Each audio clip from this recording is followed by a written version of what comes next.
Hello and welcome to Today in Space. We are back for another episode, and we have to talk about how we are living in a post-JWST world. James Webb Space Telescope has started to unfold the universe one image at a time, and we had the image reveal on July 12th, which was preceded by a surprise reveal of the first deep-field infrared image that was presented to us by POTUS, and it has blown my mind. I've seen all of the traffic of people, paying attention to all the picture reveals, so many people putting video out there, space science communicators, influencers online. Like, it has captured the attention in a way that as the successor of Hubble, the James Webb Space Telescope team should be extremely proud. It's already taken off, and we've learned so much already. And I'm going to go through, later in this episode, we'll talk about kind of what my first thoughts are, and after digesting it, what I'm taking away from this. But also at the same time, there's so much that we have to cover. We're going to do a quick zoom through. There's a great website, webtelescope.org. We'll talk about where to find the images. We'll talk about how you can get the full res images, the raw images, a little bit about processing if you've never done that before. That's a really cool thing that you can do to be a part of, spreading science and spreading love out there. There's definitely some reflections. We've got Dr. Z's reflections. We'll touch on that, as well as just keeping up. Like, already, we had the first images, and by no means am I complaining, but it's actually starting to get hard to keep up with all the James Webb Space Telescope stuff. So one of the questions we'll be asking is, could JWST be putting out too many images without a really easy way to find them? We'll touch into that, and then we've got some mailbag questions at the end of this show. So we're going to touch on those. Thank you for joining us, and let's dive in. Before we start, we have to show off some 3D printing stuff, because this podcast is brought to you by our 3D printing lab, AG3D. We bring ideas into reality, and we brought our own ideas into reality originally with our James Webb Space Telescope coaster, which is available in our Etsy store for $12. You can pick that up and support the podcast and have something cool around the office, wherever you are.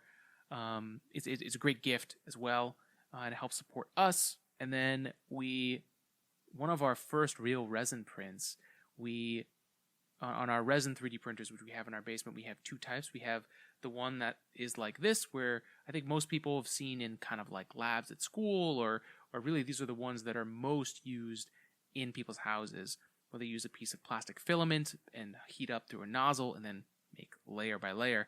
The resin 3D printing, which we've talked about before, if you want to learn more about it, follow us at AG3D Printing on Instagram to learn more about that. But we're basically using UV light to cure a photopolymer resin layer by layer, and you're pulling the object out of a vat of resin, which is pretty wild. So we made our own version of the James Webb Space Telescope model. That was the idea here, is for it to still be a really cool looking model, but also to be more 3D printable. I think the biggest complaint I can have, and granted, I am, again, no means complaining, just offering feedback. Most of the 3D models that are available by NASA actually might be too complicated.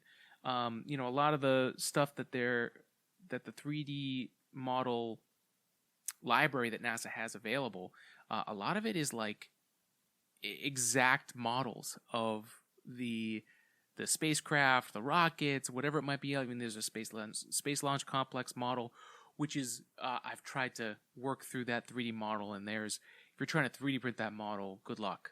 The problem is at that scale, if you take something that big with this engineering that it has, it's got like sheet metal, right? Like, it's very, very thin structures and very, very complicated structures. So when you scale that down to a size that you could actually print and hold in your hand, a lot of the stuff is too thin to actually be printed, and it's not. It's a great thing to have, but for 3D printing and making it yourself, that model's not really there. And it's something we could talk about for a really long time, of just this idea of a lot of people who go into engineering and do 3D design, CAD design. A lot of the things you learn as you're in school and then going into the workforce is that there's a very big difference between designing anything and then designing something that can be made consistently and at a good cost. Those are two different things. There's being an artist, and then there's designing for manufacturing. And so this model was the first attempt at designing a James Webb Space Telescope model that is for the actual manufacturing method. So with this, obviously we had some defects, right? Some of the sun shield sheets kind of like a little floppy and wobbly, but that's mostly because we printed it like this. And I'm actually amazed that they held together. They're just long sheets. But when you cure, it warps a little bit, especially if it's thin.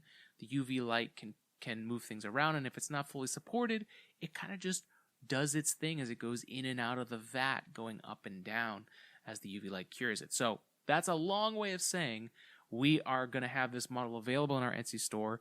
If you guys would like one for your desk, at home, for whatever, we're going to finish up this model and make it really crisp and clean. But this one becomes our example to showcase for the podcast, right? So I think that's going to be a lot of fun. And I think we're going to make that model available somewhere online. Not sure quite yet where, like maybe it'll be a 3D model on our Etsy store, but really excited about sharing that. And if anyone at NASA does want to put the model up on the NASA website, that's definitely something I would consider doing, because I think that's a proper model. It's based off of, for the most part, the actual blueprint for the design. I pulled up a few of those and used the side view and the top view. It's not exactly correct, but it's something that's going to bring inspiration, and for schools, right, especially being able to have that model to download, to print, and then showcase and do what we do here, right? Like, this model is going to help us explain the science. The same thing could happen in schools and other places where and even at home, right? So that was a lot of fun. It was a really cool experience to dive into. We got our James Webb Space Telescope model done in time on a new technology that I'm still very, very green on. But we were able to learn enough things that made us successful. And we painted it, and it was great. We did a time lapse. We'll put it up here. But the artistic process and just the ability to be so creative on the show is really a blessing. And I'm really, really happy that I get to share this stuff with you and that I get to do this, right? Like, as nervous as I might get before every time we record this podcast or whatever, doing these kinds of things and then experiencing it with you as well is like awesome. So I love doing this. We're gonna keep doing a lot of this stuff, but this episode, there was a lot behind it. I had to literally stop watching some of the James Webb Space Telescope feeds. I had to stay off of social media for a little bit because there was just so many people expressing different things, and at a certain point, especially with this show, I edit these myself, so by the time this episode's done, I've probably listened to it 3 or 4 times, so it almost becomes like in my mind, everyone's heard it before. So what I wanted to do was step away from it a little bit so I could come at this with a little bit of energy and not miss anything or feel like, oh, you already know this. Because this episode is for people that may have seen it, may have wanted to learn more about it, but they're maybe waiting for this episode, or it's years from now and you're going back to it to try and catch it. Even months from now, it is going to be such a different world from where we were from July 12th to today.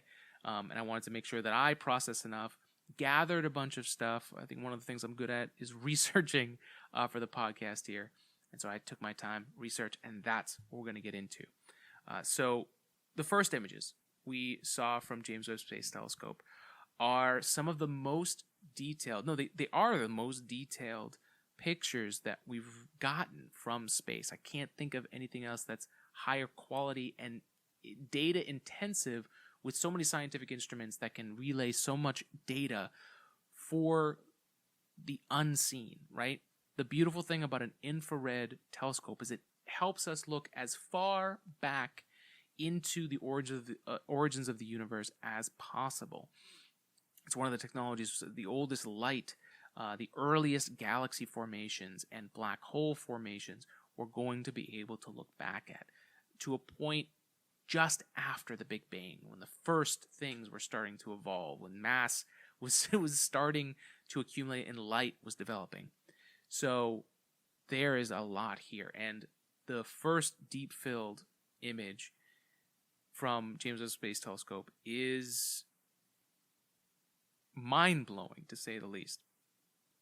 But before we do that, all right, folks. So we're talking about James Webb Space Telescope today, and a lot about the unseen universe that's before us. And one thing, as a guy, that you don't want to happen is to get abducted by aliens and not be groomed. You are humanity's example of the male form. So you need to make sure that you're ready for abduction any day. The only way to do that is to use code SPACE at manscaped.com, get 20% off and free shipping worldwide. Wherever you get abducted across the planet, you can be ready for that moment.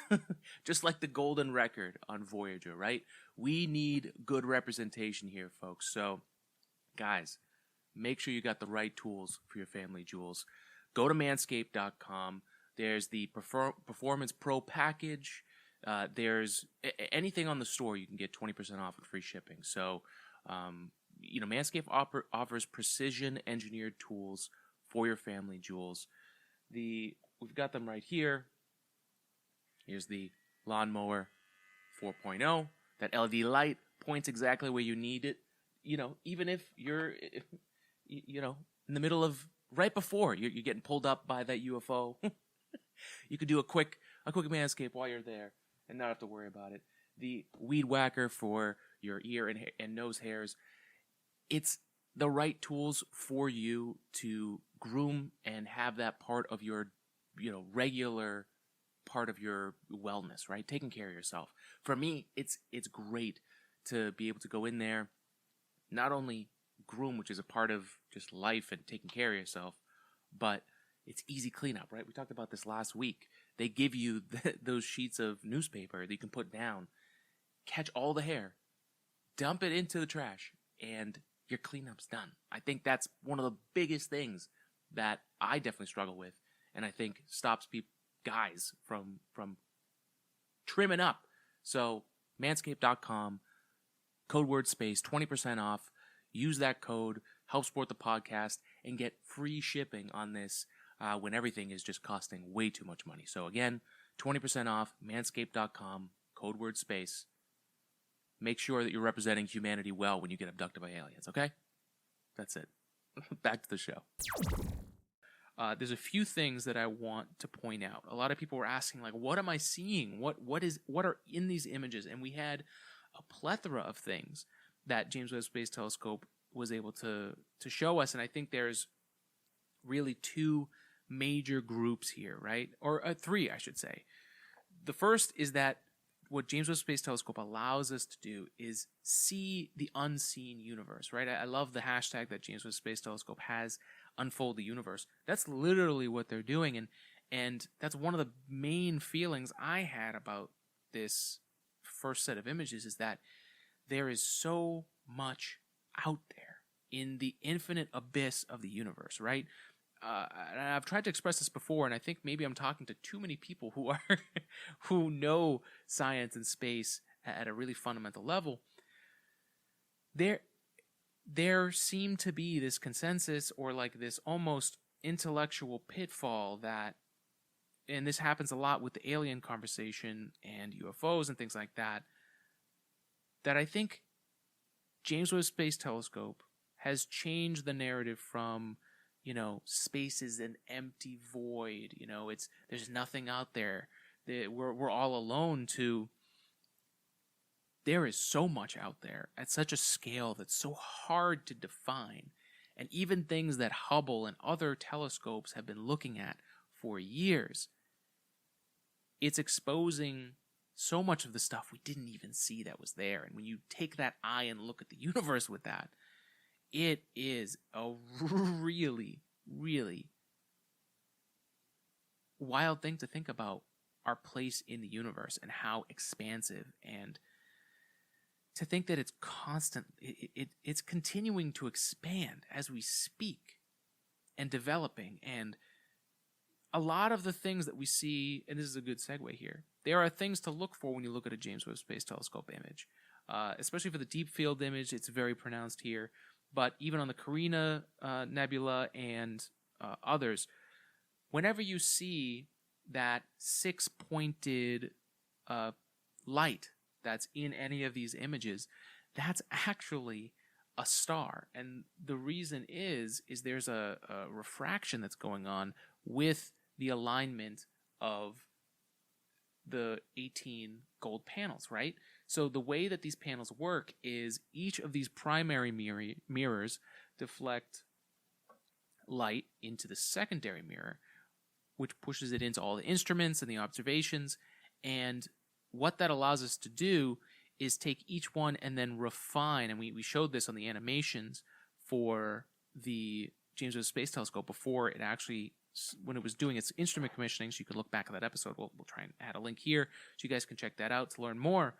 But it is, you're seeing, basically, if you took that star and you overlapped the hexagon of James Webb Space Telescope, you're going to see those refraction lines. So that is an indicator that you're looking at a star versus a galaxy, which is a lot of, especially the deep field image, those non-streaky points of light or smudges of light are entire galaxies. And when you put that into perspective, when we look up, a lot of what we believe we're looking at are stars.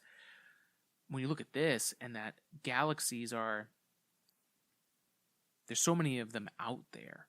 And in this first deep field image, we also get to see the second group of what James Webb Space Telescope does, which is, it is the ultimate time machine, time viewing machine, really, because it's not like we can send ourselves back there.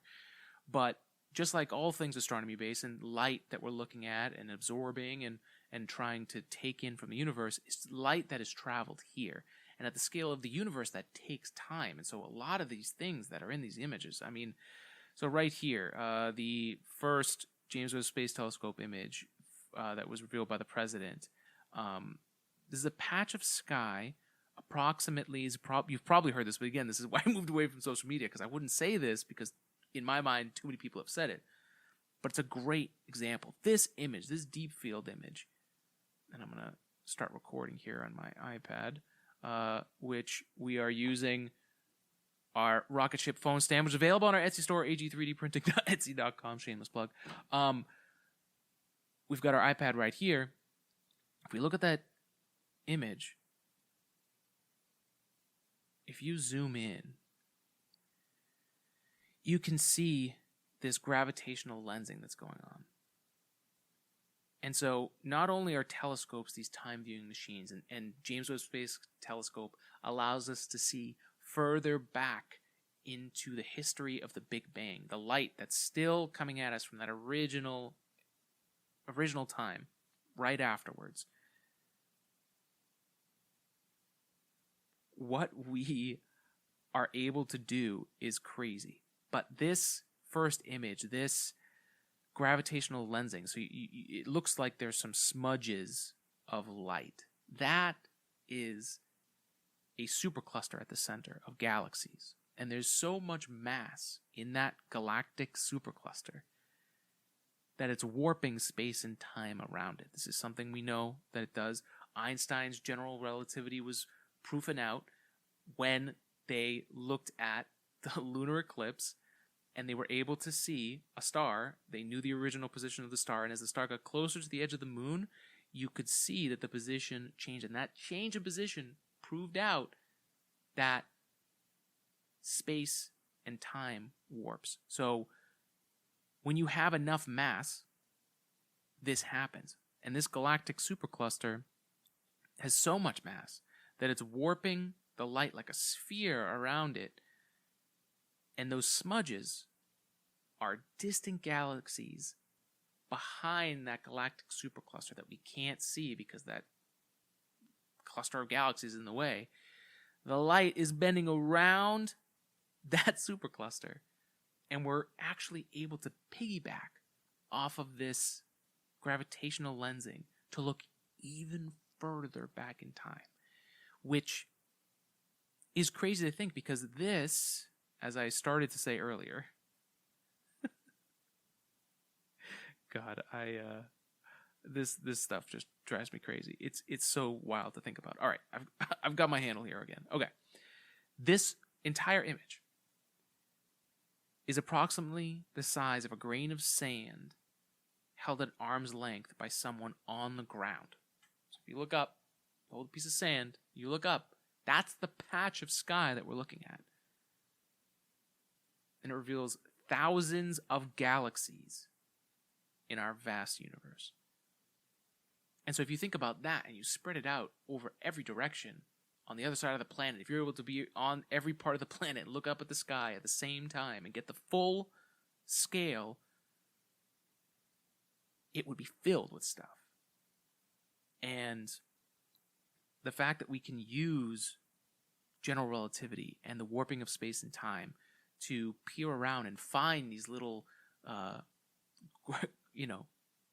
gravitational spheres of basically another telescope, we can see things that aren't even possible with the technology we have today by using just physics, right? So the deep field image really blows my mind, because if you go in and you zoom around, and what I would highly recommend, and we're jumping around here, but there's a lot, and I want this to be a condensed episode that you can chew through. So if you want to go through these web images and zoom into them, there's a website called webtelescope.org where you can go there, and if you go to the first images, in the first images gallery, it actually has a place where you can zoom in and go look through. So we're going to do that with the deep field zoom.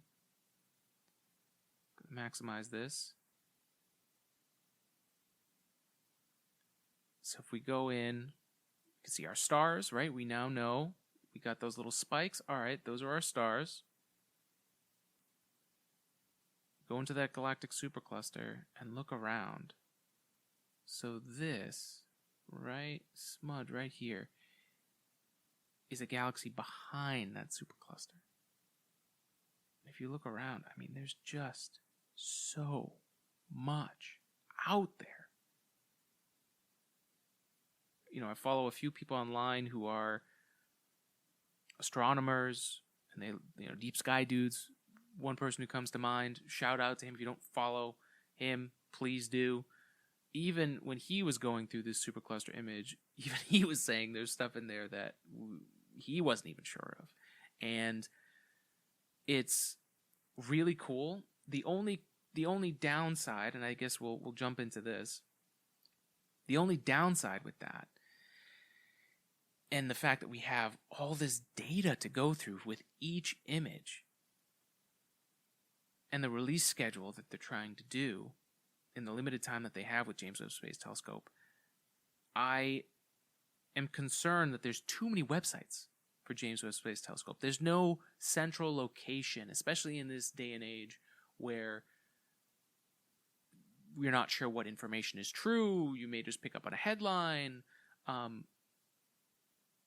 There's no central location for you to know, like, the source of truth for James Webb Space Telescope. If you Google that right now, there's a lot of different places it's going to take you to, and I've definitely been seeing that it seems like there's the NASA specific website, and then there's the webtelescope.org page. And I would definitely, if anyone from NASA is listening from that team, finding a way to more easily direct people to the source of truth from the, we have this with a lot of the spacecraft, Juno, Cassini, Hubble.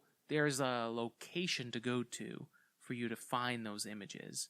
And it would be really, really good, especially for the real spread of this information, for people to learn and also to know where to find the real thing. That needs to be a lot easier. And I don't know what the case might be.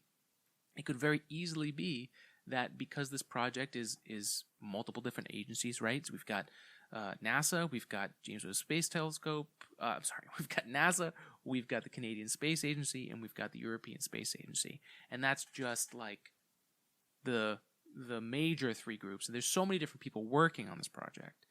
And it's been so long that I think the speed that they're trying to release these images at might be too fast. I really do.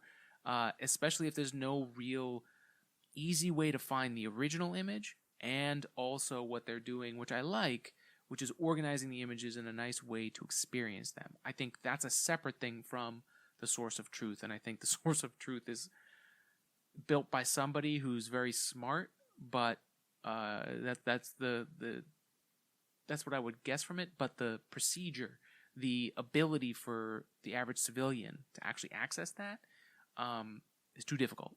So it would be nice to find a balance with that. But at the very least, I'm going to try and find that website, find that feed, because I didn't have enough time to do it before this. We're going to find that so that way I can show you guys how to do that if you're interested. And the other thing is image processing.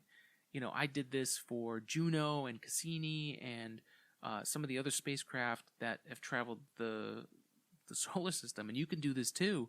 If you go to these websites and find the original images, if you take those images and process them, maybe change the contrast, pull out features by adjusting whatever looks good to you to try and adjust the colors from the raw image or whatever it might be to pull something out, you can put a credit at the bottom of that image that credits the original people, and then you put yourself there as the person who has now processed that image, and it becomes your processed version of the image.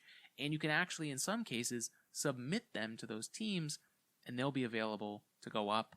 And who knows, maybe there's someone online who shares pictures from. I've got this picture from Juno that I processed of Jupiter that every so often gets shared again online, and it's cool to see come back up. So if that's something you're interested in and you like to play around with, you could do that today.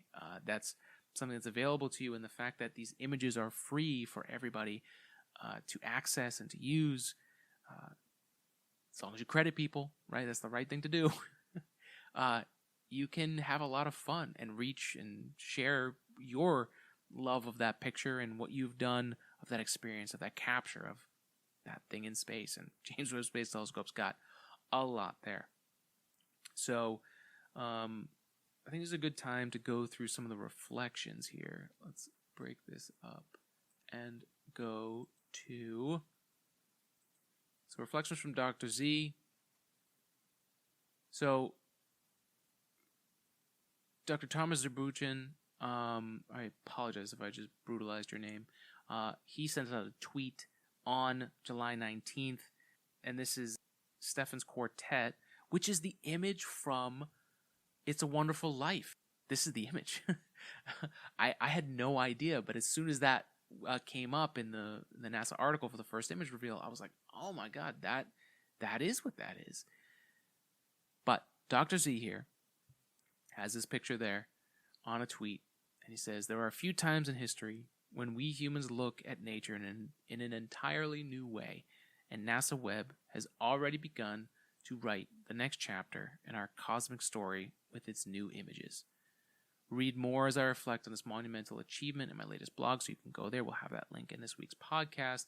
But just to take a quick glimpse of it, because obviously I would like you to go read this, but I'll do these 2 paragraphs towards the end here. As humans, we are intimately connected to these images. As I write this post, I look down at the gold and platinum rings on my hand and remember that these elements were likely created from merged neutron stars, leftovers of stellar evolution. On my hand. Stellar processes and explosions of various kinds create the very elements we are made of as humans. We are made of stardust. With Webb, we're going to peer through cosmic dust and see stars forming and dying in stellar explosions that eject material that seed new stars to be born. A violent cycle, but one that is essential. We had seen this before with Hubble, that these star-forming regions are stunning and provide us with enormous amounts of learning. Now, with Webb, we are looking at these stellar nurseries in new detail that will reshape how we understand the evolution of galaxies. So I'll leave it there because, again, I want you to go check this out. But a really, really amazing time. And the other thing, as I've been talking to people about the images and especially the new stuff, we just peered back at the oldest galaxy we've ever seen. So far away, in fact, that even JWST has a hard time getting features of it, which is crazy. But we're talking about as close to the Big Bang as we've ever seen to understand how these early galaxies, because again we're seeing time too as well, right? Like our position here versus the position of the point of light that we're seeing, the time difference between those two is the distance, the amount of time it took light to travel. So when we talk about 350 million years ago, right, what's happening there has already changed. And what they would see of us would be in our past that same distance, because that's how long that light would take to get to them. So what we're seeing is the past whenever we look out into space, which is a really, really crazy thing to think about. Even locally, right? There's that thing where, if let me look this up to get the right time. So if the sun exploded, how long? I think it's like 8 minutes. Take for light 7 minutes. So even the distance from our sun to Earth, if it went out like that, it would take, as they've done some of the math here, I'm seeing 8.3 minutes, I'm seeing 7 minutes. But even our own sun that we see every day, what we're seeing of the sun is actually from the past, because that light is finally reaching us, which is a wild concept. And this technology, this space technology of James Webb Space Telescope that cost billions of dollars and many, many years to make happen. And Greg Robinson, who just is retiring after the success of bringing James Webb Space Telescope finally back up online, which big congratulations to him. And it's a big, as I was saying on Twitter, it's a big loss in the leadership of NASA, but he's left such a legacy behind and taught so many people and teams that he's leaving behind a great legacy. But this space technology is so good, and we're getting so much data from it that it's actually hard to process it all, even as someone who, like myself, likes to dive into this stuff. And even the engineers and the scientists that are working on this, I wonder if we're reaching a point with this type of tech that there might be too much science to really get it out quickly and fully analyze it. Like, how many things are we going to get wrong, or that people might be exploring? Those are all things we'll figure out in time, but it is it's a wild thing that's going on here with James Webb Space Telescope. The other thing, that the third category of things, at least for right now, that James Webb Space Telescope is helping us with is as an exoplanet hunter. We've been able to look after different exoplanet worlds, and we've got a few out there that are doing a great job. I mean, our catalog of exoplanets. We have a catalog of exoplanets, right? And this is in the last 10 years, really, that it's exploded. I may be off on the timing a little bit, but it's very recent. But some of the stuff, especially the TRAPPIST-1 system, which I think a lot of people are aware, there's obviously some hope that we may find alien life in this place, or just anywhere we look in the universe, right? But regardless, TRAPPIST-1 is a very interesting planetary system with a smaller star, and I believe it's a dwarf star, and the planets are tidally locked. We know that much about it. But to be able to peer with James Webb Space Telescope, we're going to be able to get the an incredible spectra of the atmosphere at the high quality that we have here. So we'll be able to peer at these exoplanets and know so much more about them, about what is in their atmosphere. And then from there, once we see the light pass through the atmosphere, right, because that's the other condition, is if we're going to look at an exoplanet, it has to pass in front of a sun between us. And if it doesn't do that, if let's say it's in a different plane, we don't have as much opportunity to analyze and to dive into what these exoplanets have on them. There's probably so many that we can't even observe because we don't even know they're there, right? There's that Planet 9, Planet X example where, if there's some planet that gets ejected from its star system and is floating by itself and it's not giving off any heat,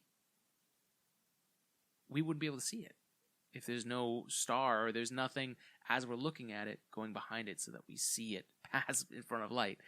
There's, as far as astrophysics is concerned, this tool is really going to blow things away. And if for some reason you are into astronomy and you'd like to observe something and you're that detailed and you know the settings, especially for people who use their telescope all the time, you can actually submit for observational time on JWST Space Telescope. That is something that is available to you. So if you are, there's so many different ways to unpack it, but whether it's, space weather, exoplanets, any kind of astrophysics or star chasing that you're looking to do, if you're able to submit all the settings and everything that you can go into it, right? Even just if you want to poke around at what it means to request an observation, that is available right now to U.S. citizens, which is a wild, wild thing. But let's continue because we're at 35 minutes already, and we still have to go through the mailbag. So, what did the first images mean to me? I think that is an interesting question. So, the first thing, I was blown away. I think it broke my brain the first 2 days. I really do. It's so hard to conceptualize the scale of what we're taking in, and again, the fact that there's so much, and seeing the world of the unseen, right?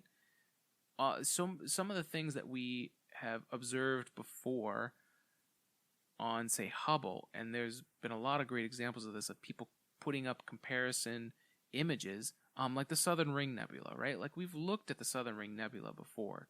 It's not anything new. Actually, all these images are, and I think they did it on purpose, comparable to other observations that we've made. The amount of data that's in this Southern Ring Nebula image is really crazy. Like, how much dust is being ejected from that star, right? From this nursery that's going to create new elements and matter, and, well, not new matter, but new elements and expand. Like, these things are happening all the time. Stars are exploding, and gases and dust and elements are combining at super pressure and speeds and temperatures. This stuff is happening all the time while we're concerned about, tedious things. And it makes you wonder about how much we're desensitized to the world outside and how much light pollution keeps us in a bubble. I think we've learned a lot about bubbles and, even bubbles of thought, right? And if you're going to really learn and expand your understanding of things, you need to be able to get out of that. And wow, just looking at this image, zooming in, it's hard. So that's where I've gotten to, honestly, a few times in the past few weeks, looking through these JWST Space Telescopes, is not having the words. So I think it's going to show us things that maybe were conventionally untrue, or conventionally held, but now are gonna fall off the back. Like, I think something like the Drake equation, right? When you think about the Drake equation and the assumptions that it makes, and you look at images like this, at things we've already have seen and already made decisions about, and you see something in the infrared and what it can pull out of what we thought was basically nothingness. It's crazy. I think I've droned on enough about the incredible unseen world that James Webb Space Telescope is unfolding. What we're going to do right now is go into the mailbag. All right, so these questions come from George. George, thank you so much for giving us these questions. Let's go through them. So number one, it's an opinion question. James Webb has been up for a while now. Why were the pictures classified? Do you think this could hinder or delay scientific advancement in general going forward? Or do you think it's a capability problem in regards to processing data for some reason? And I did follow up to see what he meant by classified. But he was really talking about the security clearance necessary for someone like Dr. Z, someone leading the James Webb Space Telescope team. So there's an article from Scientific American and Business Insider about the top secret clearance needed for leading a project like James Webb Space Telescope. I will say that having this type of like security clearance is not unheard of, especially for big projects. Now, whether or not it's just James Webb Space Telescope specifically that has security clearance needs, I'm not too sure. I don't know, to be honest. But I will say, in aerospace, especially in space industry, first of all, there's an ITAR restriction, right? Which, if you've never heard of that, essentially it's keeping secrets, keeping American secrets, whether it's guns or things like rockets or anything that could reveal confidential information about the nature of what we do here in the U.S. This is part of the reason why at a place like NASA and SpaceX and anywhere in the U.S. that has rocket launches, there are designated areas that if you're not a U.S. citizen, you're not allowed into. So that's one of the things that prevents people from other countries, not from the U.S., from working in places like SpaceX and NASA. Part of that is because of that just simple ITAR restriction. That's not even getting into the secret clearance that we're talking about here. So my guess is that secret clearance that they're talking about is being picked up on because there's some intrigue with JWST, with aliens and research like that. I don't think it has anything to do, I don't think clearance has anything to do about aliens. More that there are things involved with the technology that's on board James Webb Space Telescope that relates to something. So being the leader of the project, it's going to be a lot easier for you to work with all the organizations that are involved if you have that clearance to have that conversation. So I think the clearance aspect is more tied to the fact that there's some high-level technology here that is a secret of the U.S. That we don't want other countries finding out for security reasons. That would be my guess. But again, I don't know, and I don't have that clearance. So I couldn't tell you what it is. All right, next up, question number 2. Based off some cursory readings, I've read that thanks to a successful and precise launch, NASA announced that the James Webb Space Telescope should have enough fuel to more than double its minimum mission life expectancy of 10 years. How does this work? Is it based off of objects surrounding for frigate pull, or is there something completely different? Love this question. So, part of the Ariane 5 rocket that launched James Webb Space Telescope to Lagrange Point 2, which is this orbit that it takes. So if you have the Sun, Earth, and then James Webb Space Telescope. That's where it resides. And James Webb Space Telescope is doing a circular orbit at L2, Lagrange point 2, which is this point in space where the gravitational forces even out. So the pull from Earth and the pull from the Sun are evening out on this backside, so that James Webb Space Telescope can hang out there and not use a lot of fuel while it's hiding behind the Sun, right? Sorry, I guess it would be more like this, because you want the sun shield to make it as dark as and cold as possible for the instruments to gather sunlight, right? So when it's doing its orbit, it's doing this kind of like sinusoidal run as it goes over. And so the fuel that it needs is to keep it rotating and going in that orbit around. So the good thing is, because we're at this balance of gravity, that point is like balancing a marble on the top of like a hill, right? So the fuel that's needed is to keep it there. They had estimated that the extra moves it would have to make to get to that point were going to take more fuel, but the rocket sent it in such a great, like, it's like being a great, I'm trying to think, someone that shoots a bow and arrow, bowman? It's like shooting a bow and arrow perfectly down the bullseye instead of a little bit outside and all this. And the path of that rocket, the energy it put behind JWST to get there, meant that it could save all that stuff it was going to use to get into position to keep its orbit moving. So that is why it was able to add, potentially double. I haven't seen that specifically, so I'd love an article as a reference. We can add that here, George, if you got it. But that's the reason why we've extended the mission lifetime, because as things are in space, you only get the fuel that you take with you. So they budget a certain amount of fuel, and of course they overestimate to make sure they can keep it up. They estimate it for 10 years. Now that 10 years of fuel, they've got so much more left at a point where they've already got it unfolded and out there. So that's how they have more fuel. Great question. I appreciate that. Number 3. How does Hubble Space Telescope play a factor going forward, or is it simply a relic of the past? How much did Hubble play a factor in getting to where James Webb Space Telescope has already gotten to? It's another great question. So, Hubble is not necessarily a relic of the past, and Hubble and James Webb Space Telescope are very different, right?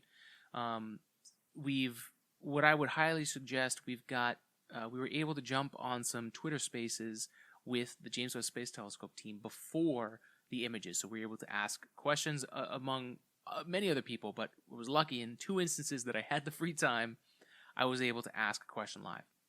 So I recorded both of those. I would recommend going back to those clips and watching those, and we'll have those here for you to reference.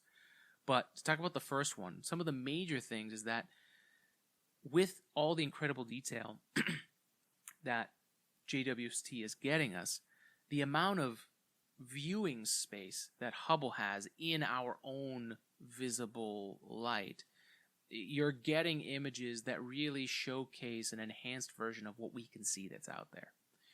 And it's a much larger swath of space that you're looking at, right, with Hubble. Those are 2 main things that are different. Now, the quality of Hubble is not going to match the quality of JWST, because you also have 20 years of technology in difference. So all the things that got from Hubble, we've got so much more. They're running basically an LTE network to send the data from JWST to Earth, because it's that much data.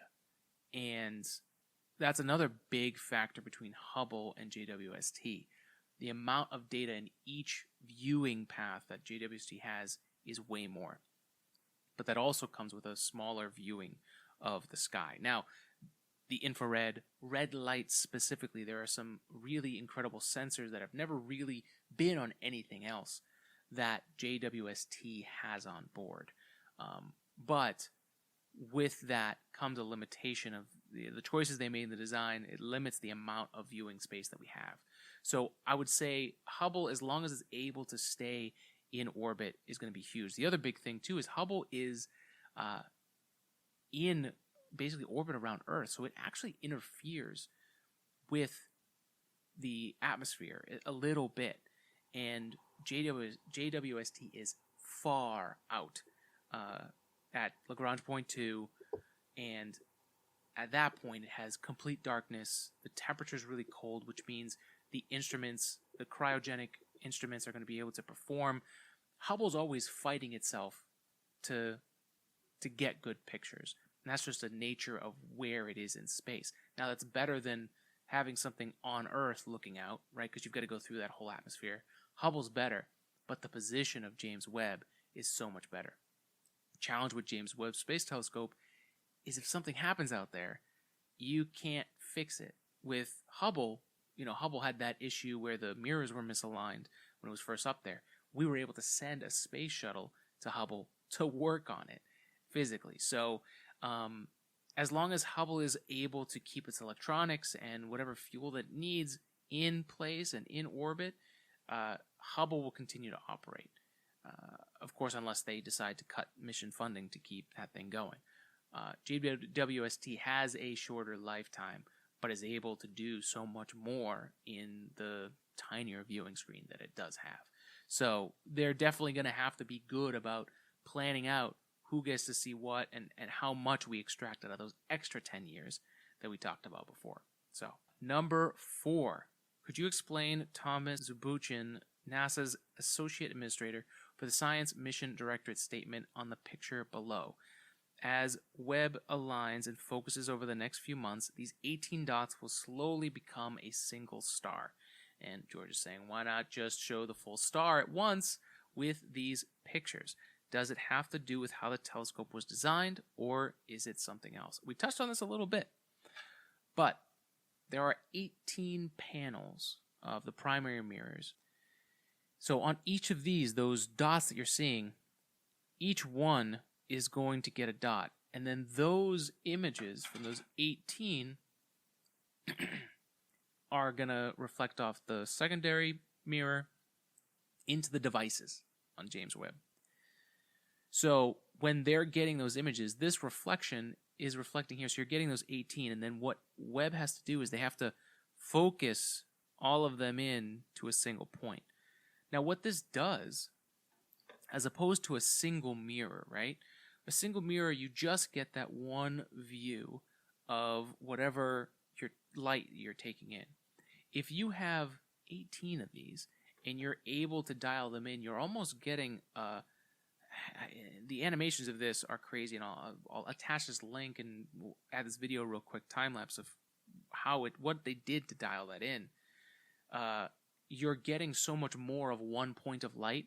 You're getting these 18 different minor adjustments, and you're getting a fuller piece of data of that piece of light. So that alignment that he's talking about, those 18 dots, are becoming a single star. Now, why they showed it is a good question to ask. It's definitely not something that I think this is like they're trying to explain the science behind how James Webb Space Telescope works. So I think in the context of what Dr. Z is bringing up here, it's the reason that they're showing the 18 is that they wanted to promote James Webb Space Telescope. They wanted to show people what's involved in the process. And I think that's why that picture came out and not just the full star. Because I guess you could also argue what's so interesting about just one star. And they were also engineering images, right? Those were dialing in, calibrating James Webb Space Telescope. So you're kind of getting a glimpse into what the engineers have to do to get from an observation to basically where we get these images that just came out, right? Each of these mirrors are adjustable. Their angles can change to reflect the light and focus.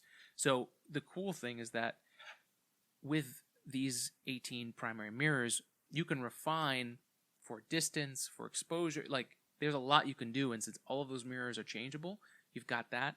There's also the advantage that these 18, they kind of plan for the fact that if some micrometeoroid hits one of these panels, that means they've got 17 more, right? So there's kind of like a slush of damage soak that this telescope can take, that if it was one giant mirror, you get a crack in it and the whole thing's ruined. So there's also a redundancy to those mirrors that's kind of important too.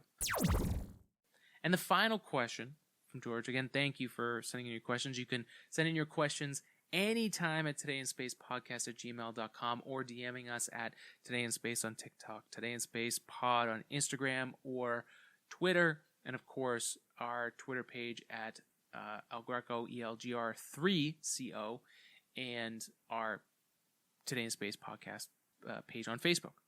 Final question, fun question. What are the expectations going forward after such an exciting initial start? What do you hope that they find or uncover? Well, thank you for the question. The first question that you have, what are the expectations going forward after such an exciting initial start? I kind of touched on it in this episode. I think there's going to be releases. I think there's certain things that people are really excited to observe, and things that, James Webb Space Telescope's been planned for 20 years of people expecting it to launch and what we could watch. Oh, it's going to launch next year. So there's a lot of things, especially with the Hubble stuff, things that we've seen that we want to relook at. But I think the amount of data and pictures that they're going to be able to send back and forth, again, they have that LTE network. They're able to send data back and forth. So they're able to do these observations kind of quickly and then turn them around to release them. I am concerned without a real source of where to find them, and that process being easy for people who are not just the experts or the hardcore fans, but also the reporters and the people who are just fascinated by space and want to take a look at what's out there.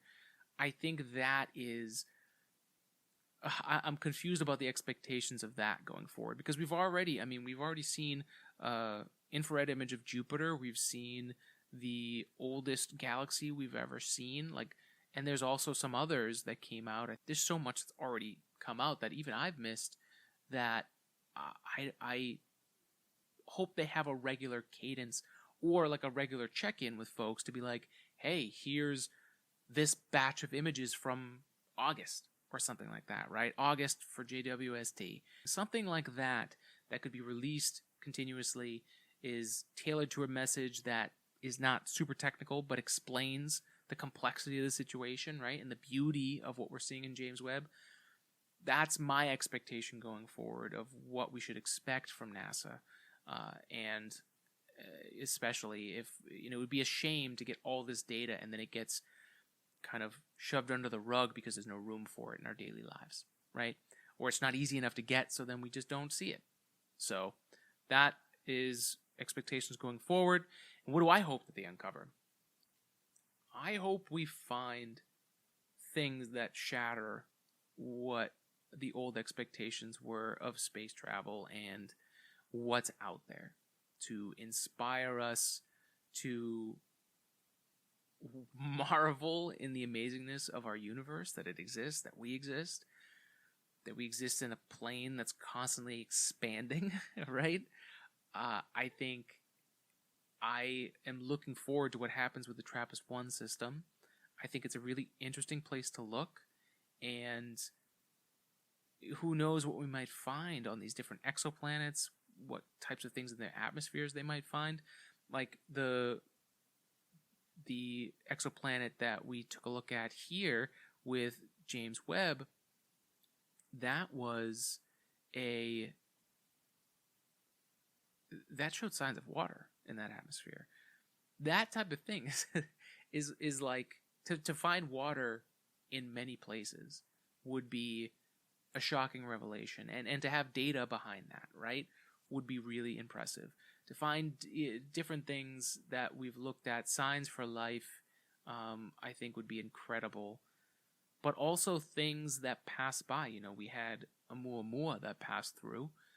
We didn't really have anything ready to look at that and observe it as it passed the sun, came from another galaxy into our orbital plane of the Milky Way, and went right back out at crazy speeds. And not unlike any other object that would come from another interstellar object, but it was extremely unique in that it gained speed that would be attributed to some kind of emission or engine, right? We talked with Avi Loeb about this on our podcast. So you can listen to that episode to get more into what he's excited to see. But I know they are going to be very excited. That team's going to be very excited to look at the TRAPPIST-1 system and see what's out there, see what's available, and get insane amounts of data about that.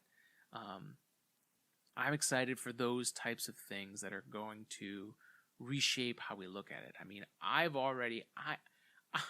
I am hoping that it helps us take another look at what's out there, the infinite universe that we have in front of us, and see it less as there's so much empty space and more there's so much out there for us to find. I think that is something that will be really good for the advancement of science and humanity and how we look at each other, right? If we're on the same planet, under the same roof, right, of the atmosphere, and we can't figure out ways to be better humans with each other, then the only way is to think outside the box, literally, and see the world and the universe in a totally different way, and be humble about our place in it, and the amazing amount of creation that's out there, that the universe has just exploded and continued to expand over eons, and we are here. I'm talking to you on some piece of technology made by a bunch of emotional apes that we're now just at this place where we can even fathom our place in the universe. That's my answer.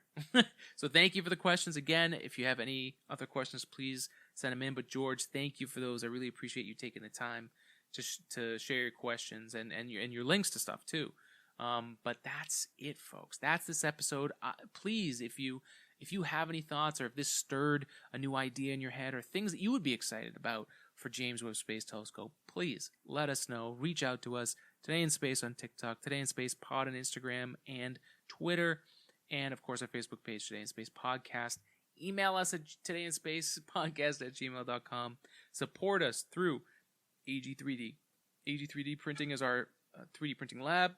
We have our James Webb Space Telescope coaster available now for $12 on our Etsy store, ag3dprinting.etsy.com. We will eventually have our James Webb Space Telescope model available for all your desks at work and at home. And, of course, Manscaped, the right tools for your family jewels, 20% off using code SPACE and free shipping worldwide. All of these things are here to provide value to you and help support the podcast. We're building this slowly as we have been over the years, and it's really cool to be at this point where we can not only talk about it regularly with y'all, but also we're at this crazy point 10 years in after the space industry was in such a stuck point, calcified place where it just couldn't progress as much as it might try. Now we're in this start of this progress in space technology, and James Webb is part of that legacy to continue. So be good to each other, spread love and spread science, live long and prosper, and don't forget to be good to yourself and others. So have a good one. We'll see you on the next episode of Today in Space. See ya.